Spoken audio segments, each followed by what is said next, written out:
మీరు టీబీకి సంబంధించి జాతీయ మార్గదర్శకాలు రూపొందించిన కమిటీలో సభ్యంగా ఉన్నారు కాబట్టి, సో మనం 2030 నాటికి టీబీ ఫ్రీ ఇండియాగా మారాలన్నది ఒక లక్ష్యంగా పెట్టుకుంది భారత ప్రభుత్వం.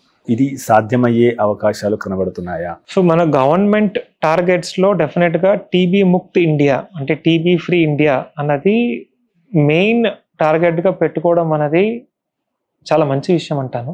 కానీ 2025 అన్నారు ఫస్ట్లో, తర్వాత 2035 అంటున్నారు. సో టార్గెట్స్ అనేది ఎప్పుడు ఉండాలి.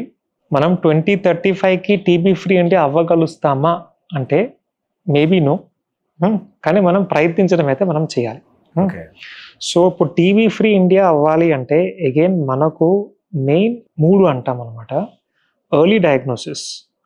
ఎవరికైనా 2 వారాలకు మించి సిమ్టమ్స్ ఉంటాయి, దగ్గు, జ్వరం, ఆకలి తగ్గడం, లింఫ్ నోడ్స్ రావడం, ఎనీథింగ్, వెంటనే మన దేశంలో టీబీ అవ్వచ్చు అని వెంటనే వాళ్ళు డాక్టర్ని కలవాలి, డాక్టర్ టీబీ టెస్ట్ చేయాలి అండ్ అదే ఎర్లీ డయాగ్నోసిస్ చేయాలి. అది ఫస్ట్ అండ్ ఫార్మోస్ట్. ఈ రోజుకి కూడా చాలామంది డిలేడ్ డయాగ్నోసిస్ అంటాం, అంటే 3 months 6 months నుంచి ఉంటూనే ఉంటారు, అయినా వాళ్ళు మనం టెస్ట్ చేసినా కనుక్కోలేము, అది మిస్ అయిపోతుంటుంది. So first TB free India అవ్వాలి అంటే first thing is early diagnosis. మనం ఒక పేషెంట్ని డయాగ్నోసిస్ చేయకపోతే వాళ్ళు దగ్గుతూ ఉంటారు, సో వాళ్ళ ద్వారా ఇంకో 10 మందికి వెళ్ళిపోతుంది.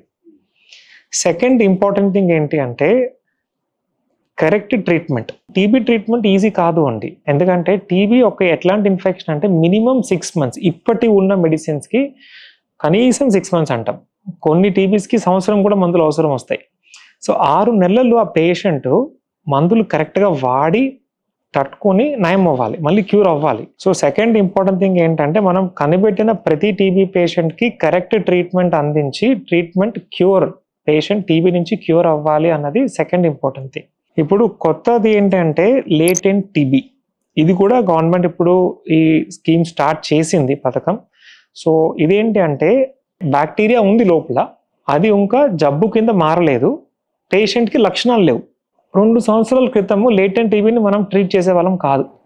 ఇప్పుడు మెల్లగా దాన్ని కూడా మనం డయాగ్నోస్ చేసి అది యాక్టివ్ అవ్వకుండా మనం మెడిసిన్స్ ఇచ్చి మనం దాన్ని కంట్రోల్ చేయడానికి మనం చూస్తున్నాం. సో ఇవన్నీ మనం పద్ధతిగా, అంటే ఇదేంటంటే ఒక్క డాక్టర్ వల్ల ఏది కాదు, ఒక మనిషి వల్ల ఏది కాదు, ఒక పొలిటీషియన్ వల్ల ఏది కాదు, అంటే మన కంప్లీట్ నేషన్ మైండ్ సెట్ మారాలి అంటాం. 62 లక్షల మంది ప్రజల్లో మెడ్ ప్లస్ బ్రాండ్ మెడిసిన్స్ కి మారడం వలన 915 కోట్ల రూపాయలు సేవ్ చేసుకున్నారు. అదే మెడిసిన్స్ అదే క్వాలిటీతో 50 to 80% డిస్కౌంట్లు.